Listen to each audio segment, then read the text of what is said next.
Terima kasih Anda masih bersama kami. Pemirsa, angka pelanggaran lalu lintas periode tahun 2024 dan 2025 mengalami peningkatan sebesar 54%. Peningkatan angka pelanggaran lalu lintas tahun 2025 juga diikuti oleh laka lantas pada 2025 meningkat hingga 2% dibandingkan tahun sebelumnya. Dalam mengantisipasi meningkatnya angka pelanggaran dan laka lantas, Polda Bali menggelar Operasi Keselamatan Agung 2026.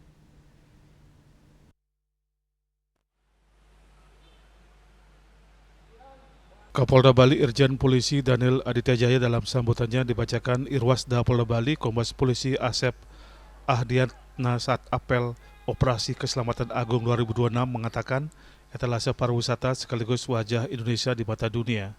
Kamsel Tip Car Lantas di Provinsi Bali memiliki peran yang sangat strategis bagi Bali. Lalu lintas bukan sekedar urusan mobilitas kendaraan di jalan raya, tetapi merupakan urat nadi perekonomian dan penunjang pariwisata berkualitas.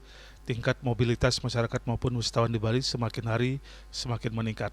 Hal tersebut turut berimplikasi terhadap timbulnya permasalahan seperti kemacetan lalu lintas. Di satu sisi, kepadatan lalu lintas menunjukkan bahwa roda perekonomian di Bali berjalan dengan baik.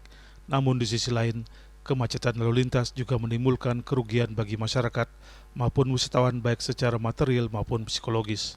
Meningkatnya mobilitas kendaraan juga berimplikasi pada meningkatnya angka pelanggaran dan kecelakaan lalu lintas, baik yang melibatkan warga lokal maupun wisatawan asing. Menurut data Ditlantas Polda Bali, jumlah pelanggaran lalu lintas di periode tahun 2024-2025 mengalami peningkatan sebesar 54%. Peningkatan angka pelanggaran lalu lintas tahun 2025 juga diikuti oleh peningkatan angka laka lantas sebesar 2%. Kondisi tersebut tidak boleh kita anggap sebagai hal biasa karena di samping menimbulkan korban jiwa maupun kerugian material, tingginya angka laka lantas juga dapat berdampak langsung terhadap citra pariwisata Bali. Dalam operasi selama 14 hari dan melibatkan sebanyak 1.492 personil dengan sasaran pelanggaran lalu lintas yang berpotensi menyebabkan fatalitas laka lantas, pengendara tidak menggunakan helm maupun sabuk pengaman, mengemudi di bawah pengaruh alkohol atau sambil mengoperasikan ponsel, serta perilaku yang membahayakan pengguna jalan lainnya.